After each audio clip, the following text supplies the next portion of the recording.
Allí atravesaréis la puerta secreta que conduce a un valle protegido por las runas de Wotan, a donde forjaréis un terrible pueblo guerrero que regresará a este mundo en los días de la batalla final.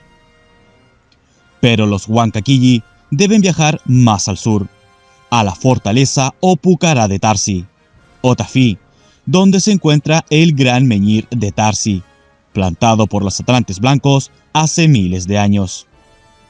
Sí, Atumurrunas, cuando nosotros fundamos una estirpe, siempre plantamos su menhir. Y solo con el correr de las generaciones, solo si la sangre se conserva pura, los miembros de la estirpe se reencuentran con su menhir. Ello ocurre al concretarse la misión familiar. Por eso vosotros hallaréis vuestro menhir en el Valle Grande, y los Huancaquilli encontrarán el suyo en el Valle Tafí. Y el enemigo no podrá penetrar en las murallas estratégicas de los grandes cromlech que rodean y aíslan los menhires fundamentales de la raza. Los antepasados blancos, los atlantes blancos, dejaron un pueblo al cuidado del menhir de Tarsi, en el Tucumán. Ellos celebrarán el culto al señor de la guerra, al que llamaban Bultán o Voltán, en una apacheta o altar junto al menhir. Purihuaca Voltán, Huananchan Unanchan Huañuy. Aquellos guardianes hace miles de años que fueron exterminados por los indios diaguitas, miembros del pueblo elegido por el Dios creador de este infierno, quienes todavía habitan en la región. Brindaréis, pues, una escolta a los Huancaquilli para que arriben sin peligros al antiguo Pucará del Valle Tafí, a donde habitarán también hasta los días de la batalla final.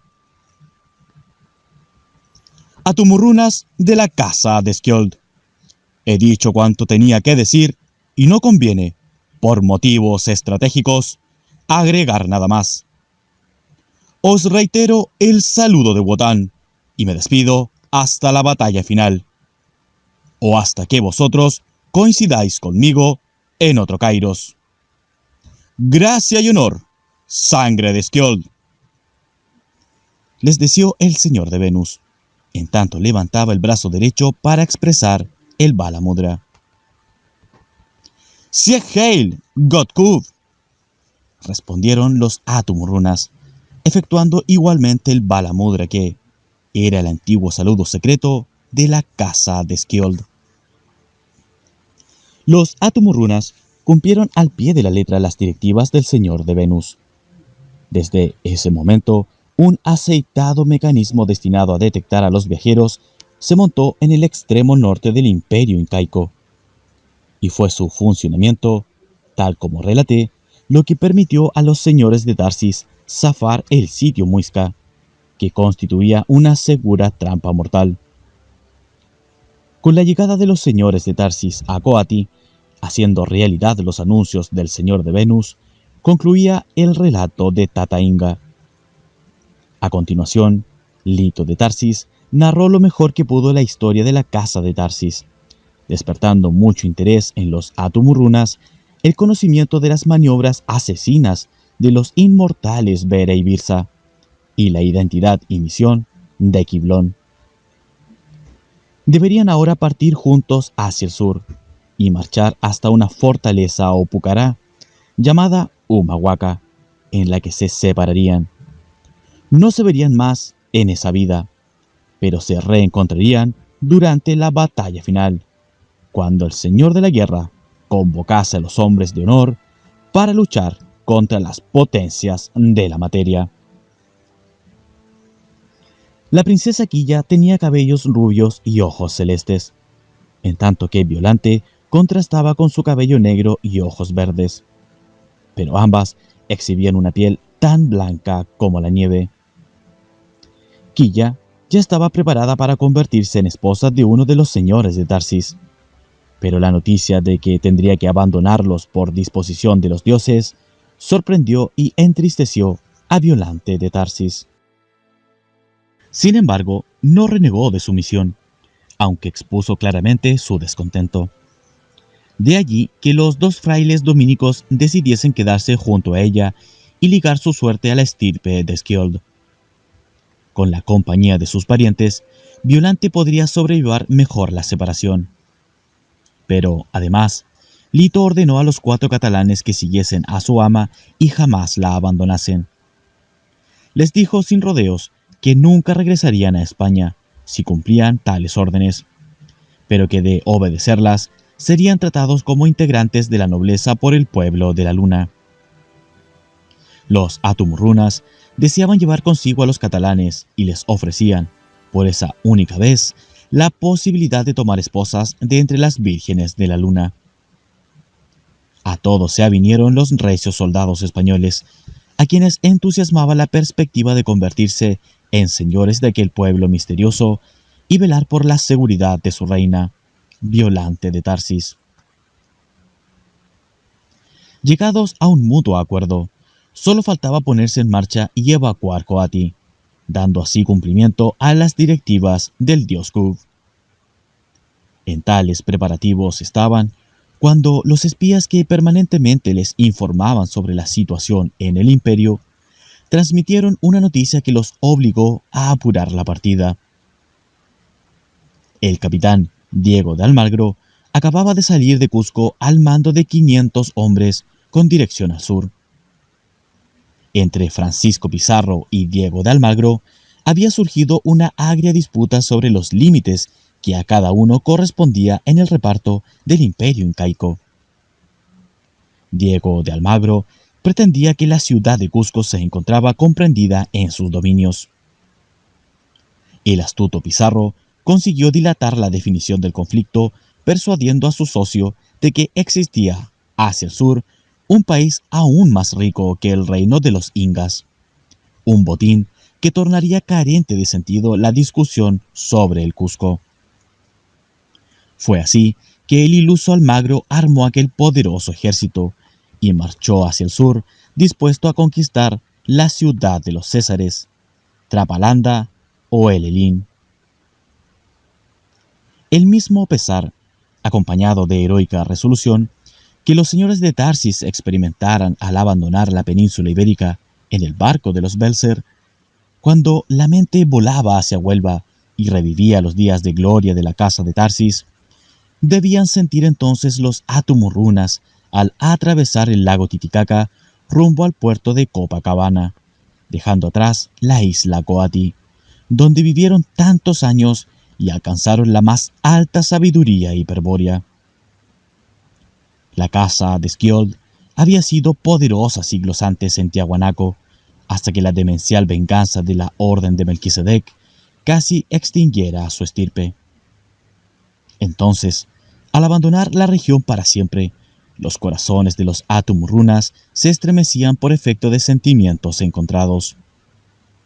El alma, creada y apegada a la historia y al suelo, al tiempo y al espacio, se desgarraba de dolor por el alejamiento definitivo del solar natal.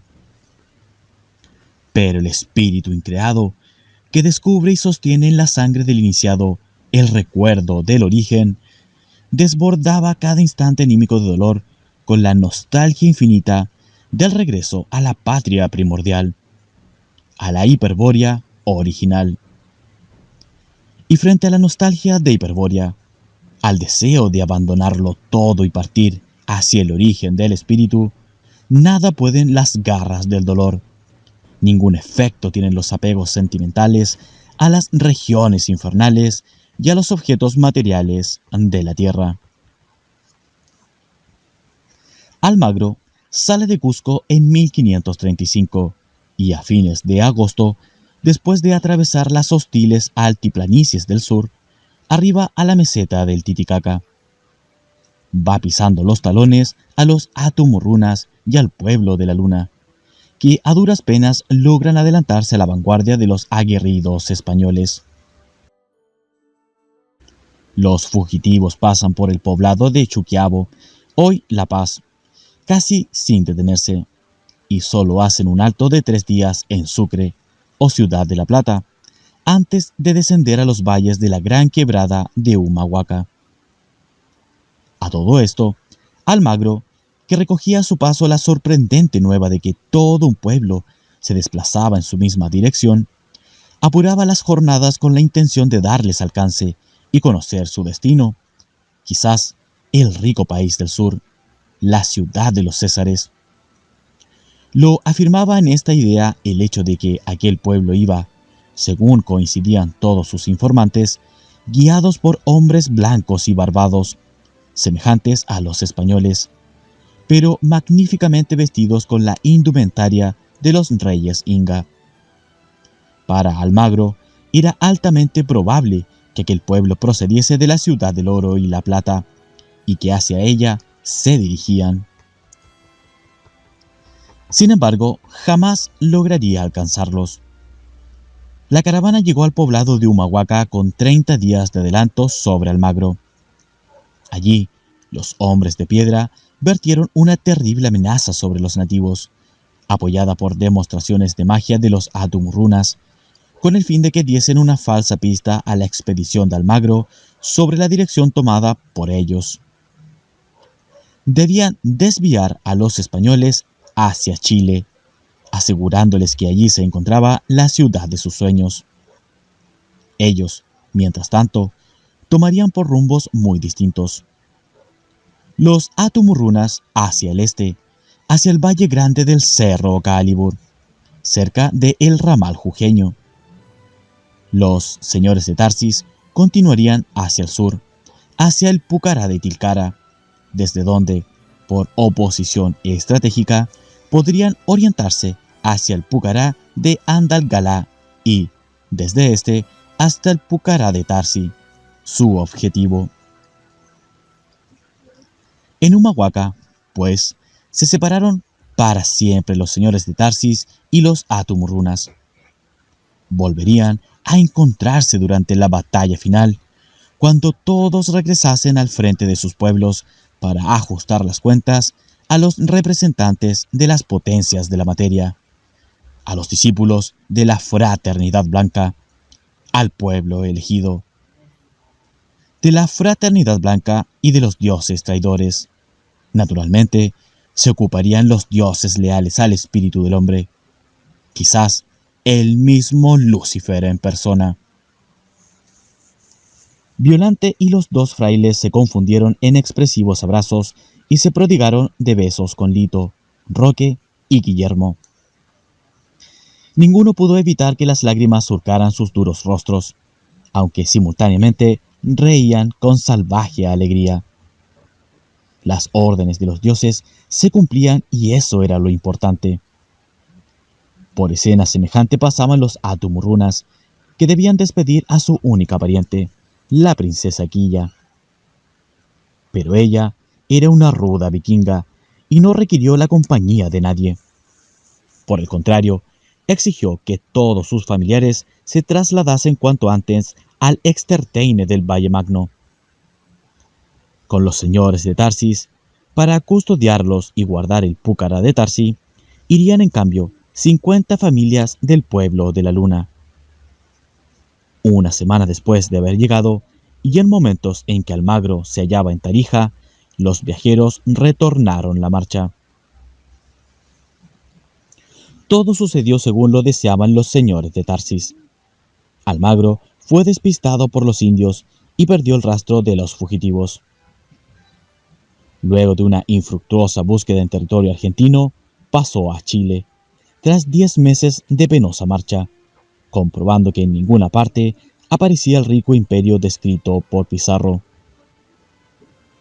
En septiembre de 1536 regresó, por fin, a Cusco, con sus tropas diezmadas y cansadas de tan inútiles travesías.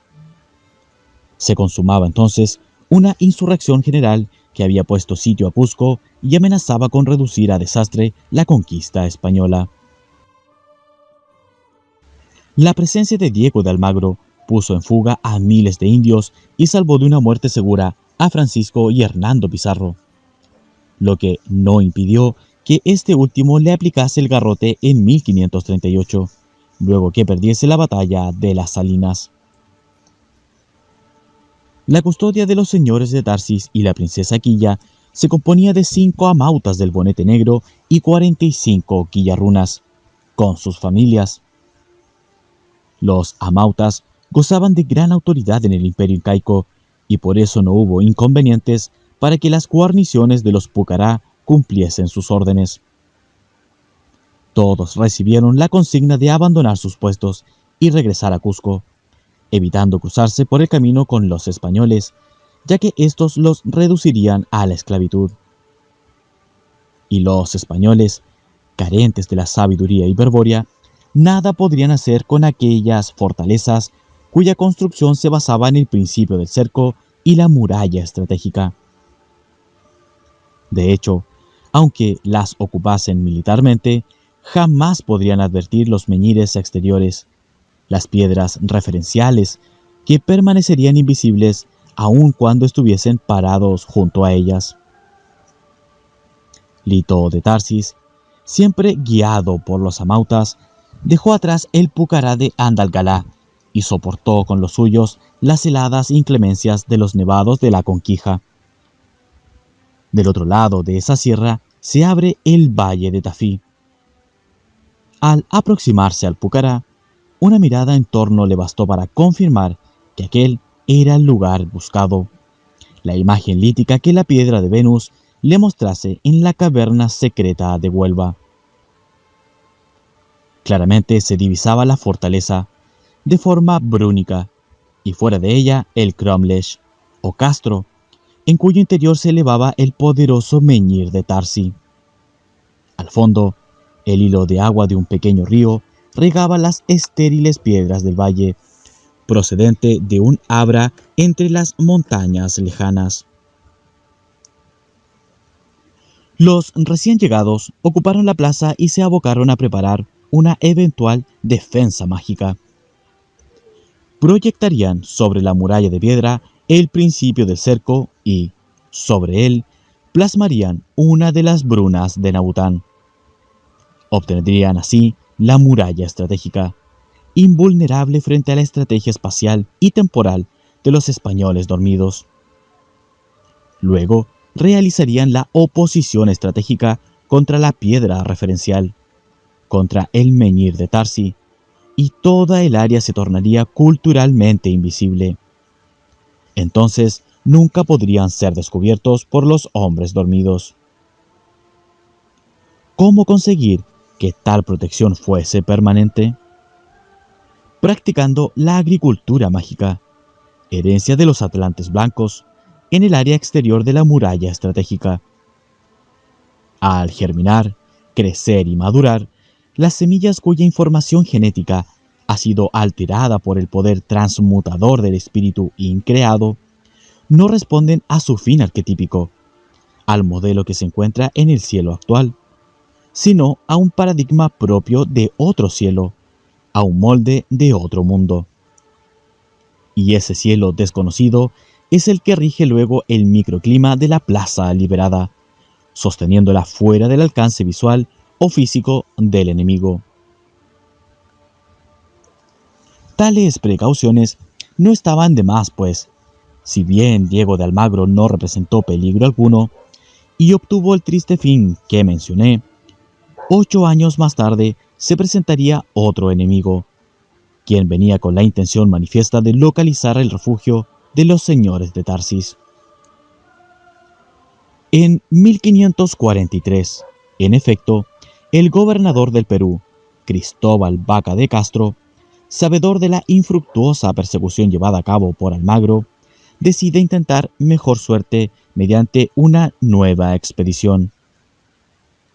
Oficialmente, se intentará explorar y ocupar el territorio del Tucumán, pero secretamente el objetivo principal consistirá en la búsqueda de los otros blancos y de la ciudad de los Césares. El hombre de confianza de Vaca de Castro es el capitán Diego de Rojas, español de Burgos, que participara en la conquista de Nicaragua y que entonces se encontraba, a la sazón, en La Plata o Sucre. Desde 1542 hasta 1543, se prepara la expedición, que al final solo contaría con 200 hombres, aunque bien pertrechados, y se recogen datos sobre los pueblos de la quebrada de Humahuaca y el país del Tucumán.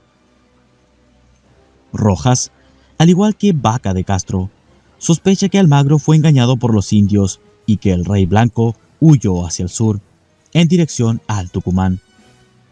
Por eso, a pesar de que, siempre oficialmente, envía una flota desde el Perú a aguardarlo en Chile, frente al puerto de Arauco, Diego de Rojas se propone adentrarse lo más posible hacia el sur, siguiendo el rastro de los fugitivos. Asciende así hasta la meseta del Titicaca y baja a la quebrada de Humahuaca, debiendo sostener permanentes combates contra los indios, que han sido alertados por los amautas del Bonete Negro sobre las intenciones conquistadoras de los españoles. Los Ocloyas, Humahuacas, Pulares, Jujuyes, etc., los atacaron sin cesar durante toda la travesía de la Puna jujeña. Sin embargo, consiguieron llegar a Chicoana, hoy Molinos, y allí quiso la suerte que descubriesen unas gallinas de Castilla, en poder de los indios Quilmes, gallinas que habían sido obsequiadas por la princesa Quilla, lo que determinó que el rumbo de los expedicionarios se aproximase peligrosamente al Pucará Tarsi. La presencia de las gallinas convenció a Diego de Rojas de que en aquella región habitaban otros blancos, tal cual lo creyera Almagro, y lo impulsó a atravesar el valle Calchaquí a lo largo, es decir, de norte a sur, hasta Tolombón y luego por Fuerte Quemado, hasta Punta de Balasto, cruzando entonces los nevados del Aconquija para salir a la altura de Concepción del Valle Tafí. Afortunadamente, aquella ruta llevó a los españoles demasiado al sur, y no hubo necesidad de poner a prueba las defensas mágicas del Pucará de Tarsi, ahora convertido en residencia permanente de los señores de Tarsis. Diego de Rojas se enfrentó valientemente a los juríes del Tucumán, sin conseguir noticia alguna sobre el rey blanco, y continuó luego su marcha errónea hacia el sur, explorando tierras que fueron denominadas por la raza de sus habitantes Juríes o Santiago del Estero, Yaguitas o Salta, Tucumán, Catamarca, La Rioja, San Juan y noroeste de Córdoba, y Comechingones o Córdoba. A su regreso de estos estériles recorridos, a la altura de Salavina, en Santiago del Estero, el valeroso Diego de Rojas halló la muerte a causa de una ponzoña que una flecha de Aguita depositó en su pierna. 3 años después de su partida, regresó aquella expedición a Perú, al mando de Nicolás de Heredia, quien no obstante la pérdida de Rojas, hubo de pasar un año recorriendo el valle de Tafí en busca de la ciudad de los Césares. Pronto se realiza otro intento, en 1549, cuando Juan Núñez del Prado se dirige a Tucumán con 70 hombres, algunos de ellos golen, entusiasmado por los relatos de varios miembros de la expedición de Rojas. Tampoco hallarían la ciudad de los Césares o el Pucará de Tarsis. Durante 20 años, desde la excursión de Diego de Rojas hasta la venida a Tucumán de Francisco de Aguirre, se realizan en vano intentos semejantes que, sin embargo, tienen la virtud de ir sembrando la región de poblados y ciudades españolas. San Miguel de Tucumán es fundada el 29 de septiembre de 1565 por Diego de Villarroel, sobrino de Francisco Aguirre. Al igual que El Barco, hoy Santiago del Estero, San Miguel de Tucumán cambió su asentamiento original en 1680 por obra del gobernador Fernando Mendoza Mate de Luna y con autorización del rey Carlos II. El progreso económico de la provincia, no basado en el oro y la plata que buscaban los primitivos exploradores, sino en la explotación de la tierra y en la esclavitud de los indios, hizo olvidar muy pronto las historias de la ciudad de los Césares y la existencia del rey blanco. En torno al Pucará de Tarsi surgió un poblado habitado por los descendientes de los Quilla Runas, pero la fortaleza jamás fue descubierta por los españoles, ni por los posteriores gobernantes criollos. En su sitio se estableció una enorme chacra o estancia que contenía al invisible Pucará y que fue finalmente legalizada por los nietos de Lito de Tarsis, quienes se infiltraron en la gobernación y compraron las capitulaciones con el buen oro inga que conservaban de su paso por Coati. Y en el interior del Cromlech, junto al menhir de Tarsi, sobre la antiquísima apacheta de Voltán, Purihuaca Voltán, descansaba la espada sabia aguardando la señal lítica de la batalla final. 61º día. Llegamos, pues, al siglo XX, Dr. Signagel. Y llegamos no porque el paso implacable del tiempo nos haya conducido a él, sino porque he decidido saltear 400 años de la historia americana de nuestra estirpe. Procederé de este modo para apurar el final de la carta, pues supongo que usted ha de haberse cansado de la lectura y creo que puede ya comprender el drama de la casa de Tarsis y sacar sus propias conclusiones. Como sabe, yo desciendo del Lito de Tarsis y de la princesa Quilla, quienes formaron una familia que siempre permaneció en el lugar del Pucará de Tarsi, en Tafí del Valle, provincia de Tucumán. Durante esos 4 siglos hubo muchos noyos y brayas que custodiaron la espada sabia. Yo misma fui braya por 10 años, los últimos 5 en compañía de mi hijo Noyo. Pues bien, Dr. Signagel, para acabar la narración de manera clara, solo cabe agregar una palabra sobre la reacción del enemigo, que en estos siglos no olvidó ni por un instante a los señores de Tarsis y a la espada sabia, ni tampoco a la estirpe de Skjold. Al parecer, explorando pacientemente los registros culturales de miles de mundos de ilusión semejantes a este, la Fraternidad Blanca consiguió reconstruir con bastante aproximación los pasos dados por Lito de Tarsis en América. Supo que el linaje de Skjold se había dirigido a un valle secreto de la provincia de Jujuy, cuya entrada estaba sellada con las brunas de Nabután, y que Lito de Tarsis prosiguió en cambio hacia Tucumán, perdiendo empero todo rastro de su ulterior destino. Ante tal certeza, la Orden de Melquisedec dispuso que decenas de sus mejores agentes se distribuyesen en las zonas donde pudiesen estar ocultos los hombres de piedra, o en los sitios por donde podrían emerger en el futuro. La espada sabia y la corona del rey Colman, con sus malditas piedras de Venus, constituían una ventaja estratégica en la batalla final que de ningún modo los demonios de Changchambalá podrían permitir. Pero los mundos de la ilusión son millones y, en todos, los argumentos arquetípicos, las historias de la historia, se desarrollan simultáneamente.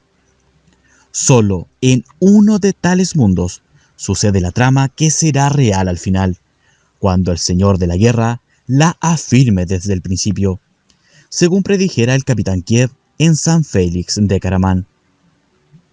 La Fraternidad Blanca sabe que así ocurrirá, pero no puede conocer a priori cuál será el mundo real de los señores de Tarsis.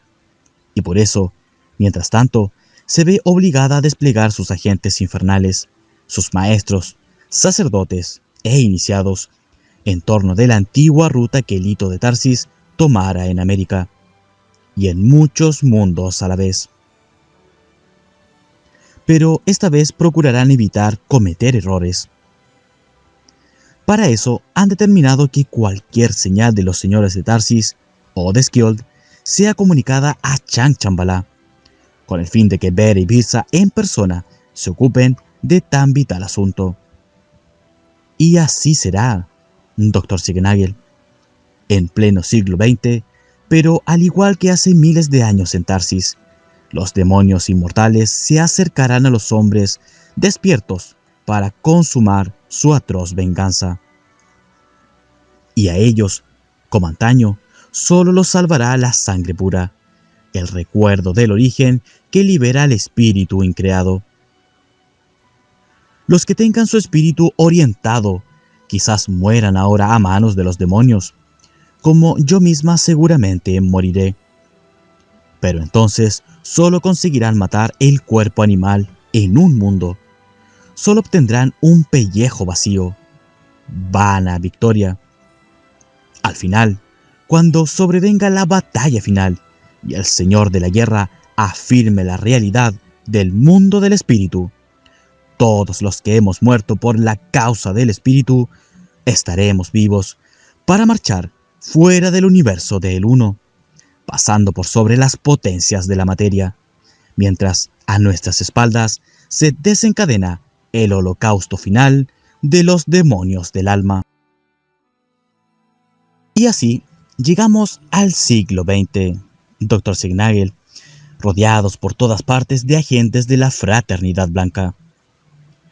Sin embargo, mientras la espada sabia o la corona del rey Coleman permaneciesen tras los Cromlech, los demonios no podrían relacionarlas con el tiempo y no sabrían en qué mundo actuar. Podíamos, pues, movernos relativamente sin ser notados, pero las cosas cambiarían en los últimos años, cuando el Capitán Kiev se hiciese presente para adelantar instrucciones sobre la batalla final. De la estirpe de Lito de Tarsis surgieron los troncos de varias familias que aún existen en la Argentina y en otros países. Algunas se protegían de los golem disfrazando su origen o negando las conexiones genealógicas que las ligaban con la casa de Tarsis. Pero todas son más o menos conscientes de esta historia. Empero, esa misma distancia las alejó del noibrayado y de la iniciación hiperbórea. Fue así que, en este siglo, solo los miembros de mi familia, que siempre habitaron en la chacra de Tarsi, mantenían el culto del fuego frío y custodiaban la espada sabia.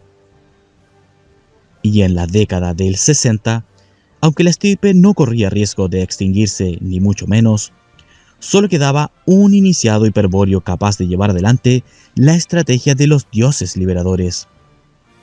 Yo, Belicena Vilca. Era viuda y tenía un solo hijo, al que había enviado a Buenos Aires a cursar la carrera militar. Pero no vacilé en tomar el noibrayado cuando mi abuelo, que permanecía desde hacía 30 años junto al menhir, falleció en 1967. Se había producido entonces una nueva situación. Aunque la estirpe poseía muchos miembros, la cadena iniciática amenazaba con cortarse inexorablemente. Felizmente, en el 72, mi hijo Noyo regresó en mi auxilio dispuesto a recibir la iniciación hiperbórea y a convertirse en un auténtico Noyo, guardián de la espada sabia. En 4 meses fue preparado, de junio a octubre, y luego murió, y renació como hombre de piedra, y se situó a mi lado, frente al menhir de Tarsi y frente a la espada sabia. Había solicitado la baja de las Fuerzas Armadas para consagrarse a la misión familiar, pero sus contactos con cierto grupo nacionalista, integrante de los servicios de inteligencia del ejército, le impidieron dedicarse a la guardia de manera permanente. El caso era que Noyo no deseaba renunciar a lo que consideraba una cuestión de honor: la lucha contra la subversión marxista que en esos días agitaba el país todo, y nuestra provincia en particular. Pero su excepcional conocimiento del terreno y por su acertado criterio para evaluar la estrategia del enemigo y recoger información, él fue uno de los cerebros grises que ayudó desde las sombras a desbaratar la guerrilla comunista que pretendía hacerse fuerte en los montes tucumanos. Sus valiosos informes, comunicados a los camaradas de Buenos Aires, contribuyeron en buena medida a trazar los planes de Estado Mayor, que acabaron con la amenaza guerrillera. Naturalmente, yo me oponía a esta actividad aparentemente ajena a la misión iniciática, pero Noyo repetía siempre que aquel movimiento subversivo en las inmediaciones del centro carismático era señal segura del cercano comienzo de la batalla final. Y no se equivocaba, como muy pronto lo vino a confirmar el Señor de Venus. Todo comenzó en 1975, en los días que el ejército al mando del general Adel Edgardo Vilas se dedicaba a terminar con los últimos focos de la guerrilla suburbana y comenzaba la ardua tarea de desmantelar la infraestructura urbana de las organizaciones subversivas. La enérgica acción del ejército, que ejecutaba con precisión matemática sus planes de aniquilación, le brindó a Noyo suficiente tiempo para dedicar a la misión y hacía entonces varios meses que se encontraba conmigo en el milenario Cromlech. Un día, a fines de ese año, estábamos ambos profundamente concentrados, meditando sobre la piedra de Venus y el misterio del fuego frío. Teníamos la vista fijada en la espada sabia y ninguno de los dos notó que un cambio substancial se producía en el menhir de Tarsis, situado exactamente atrás de la apacheta con la espada sabia. Una, como niebla lechosa, había invadido a la enorme piedra que, al notar nosotros el fenómeno, ya no era posible distinguir. No obstante, poco a poco se fue plasmando, en lugar del menhir, la imagen corpórea de un gigante de otro mundo.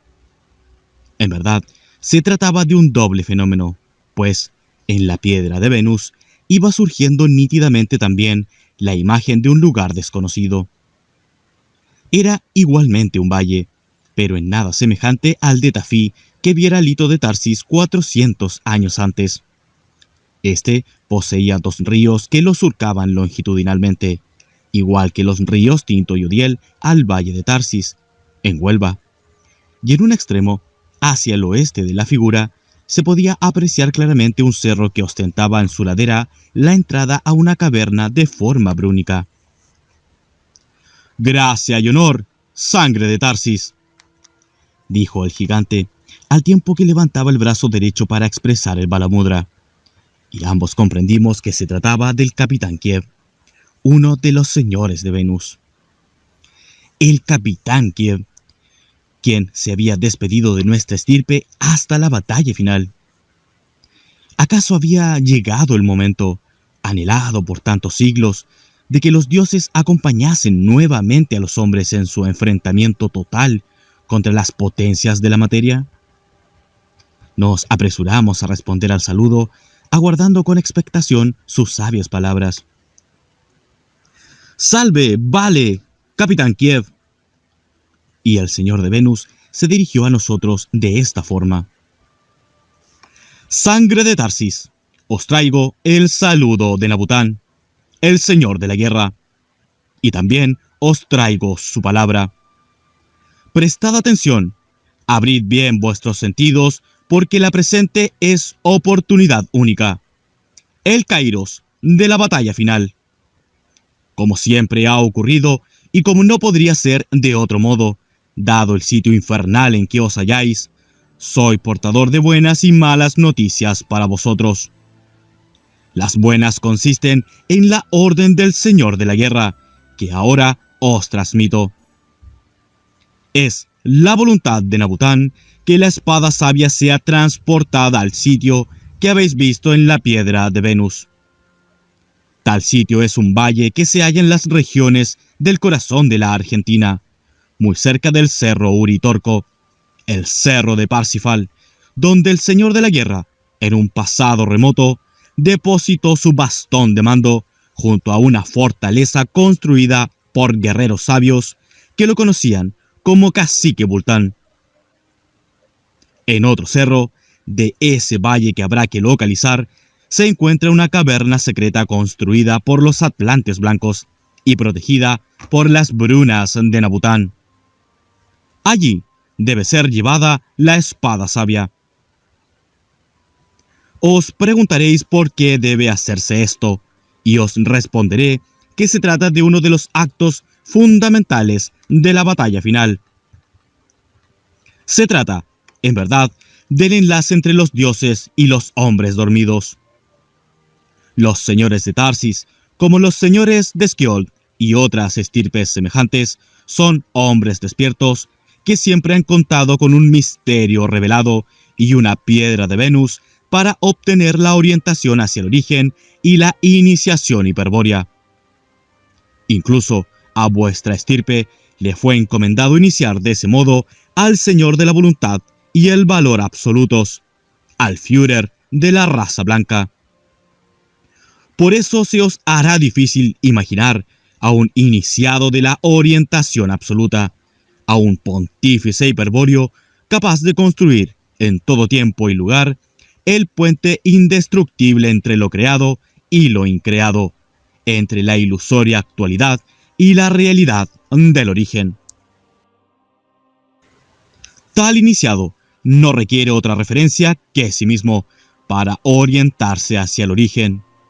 Él es su propia piedra de Venus, y no puede ser desorientado, ni engañado, ni desviado de ninguna forma de su misión estratégica. Y tal iniciado, sangre de Tarsis, ya está en la tierra. Sí, el Señor de la orientación absoluta se encuentra aguardando que la espada sabia sea puesta en la caverna secreta, para conducir hacia la piedra de Venus a los hombres dormidos, a los hombres que, no obstante su inmersión en la ilusión, manifiestan la voluntad de liberar al espíritu eterno de su prisión material. Si tal enlace llegase a ocurrir, el contacto entre los hombres dormidos y los dioses, entonces, inevitablemente, habrá comenzado la batalla final en la tierra. Sí, este iniciado fundará una orden de constructores e instruirá a sus miembros en la sabiduría lítica de los atlantes blancos. Luego, os he dicho, les enseñará las técnicas necesarias para que encuentren la piedra de Venus, aun cuando la misma se halle tras las brunas de Nabután. Muchos serán los elegidos que anhelarán la piedra de Venus, la puerta del otro mundo, pero solo uno de entre ellos será Noyo. Y ese Noyo, que escuchará la lengua de los pájaros, será capaz de hallar la entrada de la caverna secreta y unirse a uno de vosotros y a la espada sabia. A partir de ese momento se librará la batalla final sobre la tierra. La orden de Nabután significa, pues, que debéis aproximar la espada sabia al pontífice que la está aguardando, cumpliendo así la última etapa de la estrategia de los dioses liberadores. Sangre de Tarsis, sé que cumpliréis sin vacilar la orden del Señor de la Guerra. Mas, para mejor hacer, recomiendo prestad atención a las malas noticias que os traigo. Ante todo, tened presente que el mundo actual donde os movéis, fuera del Cromlech, está bajo observación permanente por parte del enemigo. No resultará fácil, en estas condiciones, retirar la espada sabia del centro para llevarla al valle de Avalón. Aunque la distancia en kilómetros aparente ser muy corta. En verdad, si no tomáis precauciones apropiadas, nunca podríais llegar a destino, por muy breve que sea el camino a recorrer.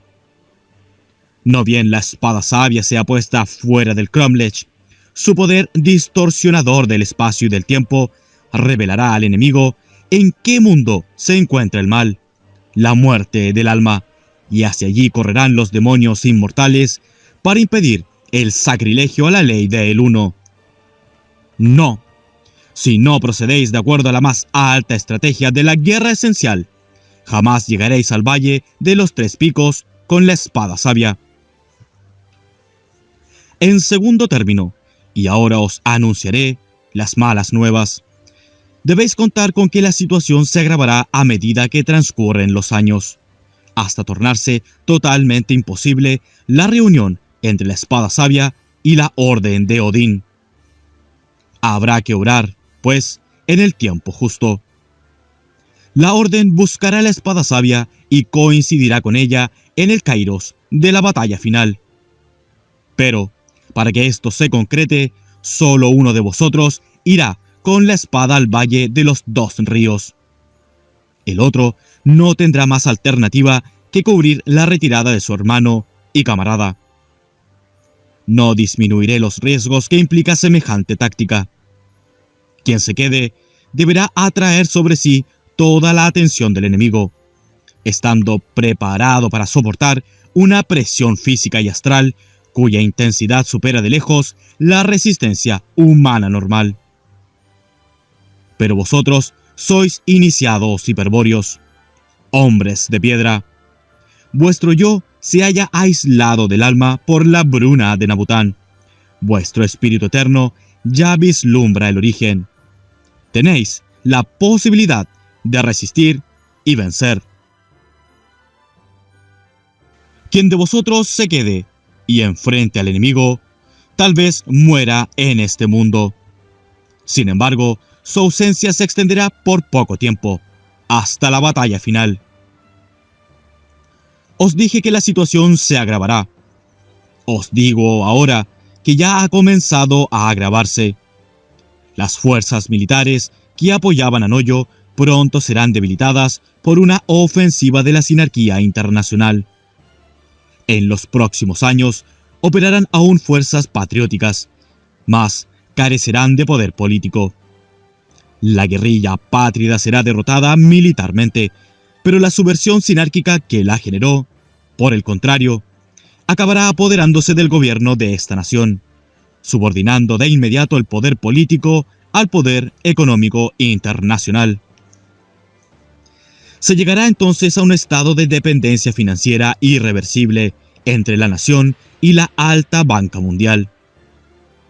La conspiración apuntará a convertir a la nación en una colonia moderna, una colonia cuyos colonos serán invariablemente miembros del pueblo elegido. Sí, aunque parezca fantástico, millones de judíos planean asentarse en este suelo. Ello no es casual. La elección obedece a que se procura detener o retrasar lo más posible la batalla final, dando tiempo a la formación del gobierno mundial del pueblo elegido. Y porque el pueblo elegido sospecha que, de algún modo, esta nación jugará un papel fundamental durante la batalla final, es que se ha decidido a ocuparla y destruirla.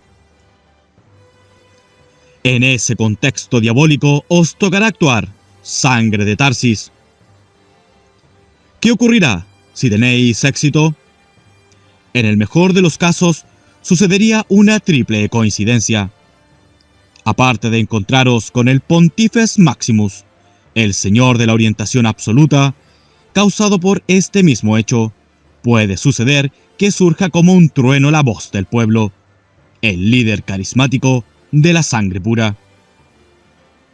En coincidencia con vosotros y el pontífice, en el mismo momento que los hombres dormidos comienzan a despertar a la realidad del origen que revela la piedra de Venus, el líder carismático sería reconocido por todos como único representante de la función regia y se pondría al frente de esta nación, levantándola entre las ruinas morales y materiales en que la hundió la conspiración sinárquica.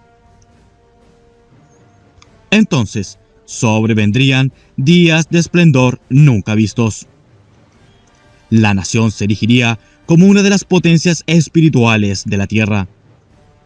Los guerreros sabios y la sabiduría hiperbórea, como en los tiempos de la Atlántida, se exhibirían a la luz del día, mientras en el resto del mundo los hombres espirituales se apresurarían a llegar hasta aquí, en tanto que la sinarquía universal y el pueblo elegido se prepararían para librar la batalla final.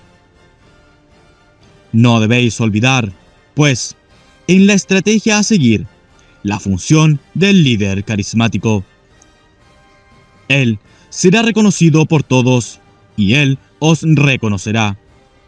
Si os lo reclama en su momento, a Él debéis brindar el auxilio de la sabiduría hiperbórea para que realice con éxito la misión de extremar al máximo la tensión dramática del fin de la historia. Empero, si el líder carismático no coincide en el Kairos y no se presenta, la batalla final será igualmente inevitable desde el momento que los hombres dormidos encuentren la piedra de Venus y se reencuentren con su origen extraterrestre y reclamen a los dioses por la liberación del espíritu. Entonces, los dioses leales al espíritu del hombre, como lo tienen decidido desde los días del hundimiento de la Atlántida, acudirán por última vez en rescate del hombre hiperbóreo. Y ese descenso, esa batalla final conducida por Nabután, el señor de la guerra, y supervisada por Ama, la Virgen de Agartha, señalará el final de la Fraternidad Blanca y de su infernal morada solar, la llave Kala Chakra de Changchanbalá. Resumiendo, vuestra misión consistirá en transportar la espada sabia a la caverna secreta, en el valle sobre el Soto. La época se presenta como la menos propicia para ejecutar tal operación, y por eso habréis de desarrollar tácticas separadas. Uno de vosotros llevará la espada sabia, en tanto que el otro servirá de señuelo para distraer la atención del enemigo. Quien realice lo primero deberá emplear con maestría la vía de la oposición estratégica para desplazarse con su valiosa carga. Vale decir, que primero dispondrá de una alforja con un surtido suficiente de lapis oppositionis, o sea, de piedras arquetípicamente indeterminadas, de piedras poseedoras de una dimensión ilimitada, infinita, obtenida por la plasmación del signo del origen que vosotros proyectaréis sobre ellas. El iniciado que tal haga se moverá sobre un camino estratégico, impredecible para el enemigo, aun cuando él sepa que la piedra de Venus se está desplazando entre los mundos de ilusión. Irá siempre aislado por el arquémona brúnico infinito y colocará, tras cada tramo de distancia estratégica del laberinto, un lápiz oppositionis en el camino. Dejará así un obstáculo insalvable para el enemigo, una piedra de tropiezo y desviación, una prueba del infinito actual del espíritu eterno. El principio increado del obstáculo, del lápiz oppositionis, causará el desconcierto absoluto del enemigo. Frente a él no hay referencia posible. Todos los mundos se confunden. La ilusión se torna uno. Y mientras que el enemigo se recupera e intenta localizar el rastro, el iniciado hiperbóreo avanzará en oposición a las potencias de la materia un nuevo meandro del laberinto, situando entonces otro lápiz oppositionis tras de sí. Solo así, si se mueve en oposición estratégica y cuenta con el concurso de otro iniciado que se desplace simultáneamente hacia una dirección diferente, atrayendo sobre sí el interés del enemigo, conseguirá llevar la espada sabia al Valle de la Candelaria.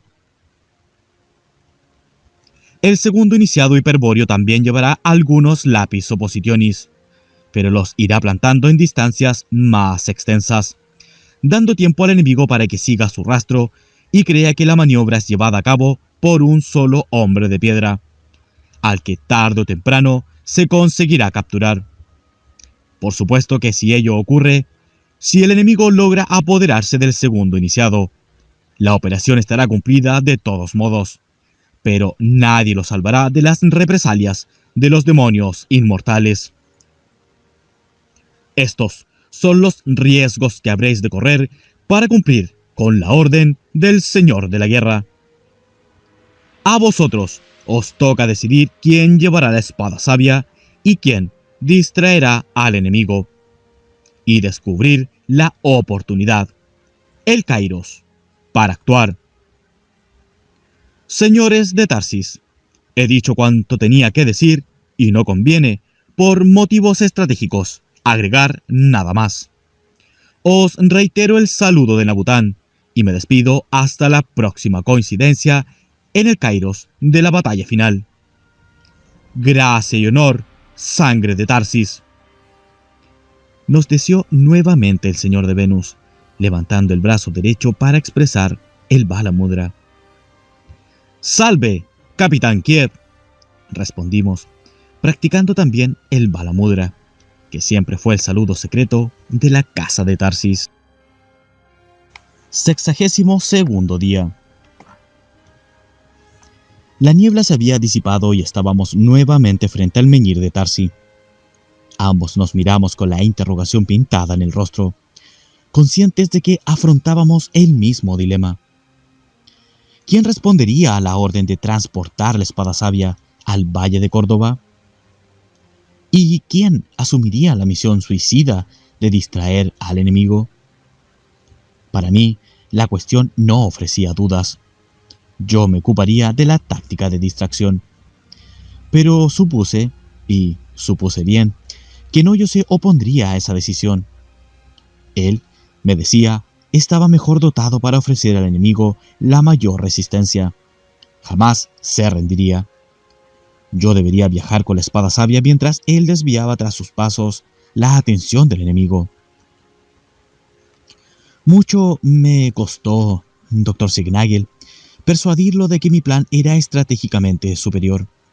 Y lo era porque él mismo no apuntaba solamente a poner a buen resguardo la espada sabia, sino que contemplaba la muy probable posibilidad de que el Señor de la Orientación Absoluta y su orden de constructores sabios requiriesen también el apoyo de la sabiduría hiperbórea de la casa de Tarsis, especialmente la valiosa experiencia recogida en milenios de luchar contra las potencias de la materia. ¿Quién conocía mejor que los señores de Tarsis la conspiración sinárquica de los Golem, hoy afirmados en todas las iglesias cristianas, y su modo de actuar? Y sobre Vera y Birsa, ¿quién tiene más derecho que los señores de Tarsis para descubrir sus sentencias de exterminio? Según mi criterio, que al final se impuso, sería Noyo quien localizaría la caverna secreta y se instalaría en ella como Noyo de la piedra de Venus, manteniendo la custodia hasta el día en que el pontífice hiperbóreo construyese el puente metafísico y un Noyo de su orden de constructores se lanzase por él para conectarse con los dioses liberadores. Puestos de acuerdo sobre quién ejecutaría cada rol, nos abocamos a planificar la estrategia particular que nos permitiría cumplir con las órdenes de los dioses. La estrategia ideal, según convinimos, consistiría en crear un clima caótico en torno a la chacra de Tafí, dando lugar a situaciones lógicamente impredecibles que favoreciesen nuestra operación.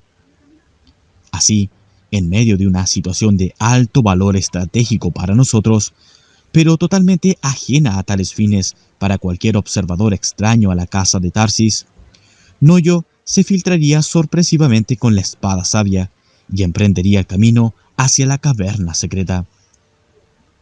Simultáneamente, yo me desplazaría en sentido contrario, ostensiblemente para distraer al enemigo.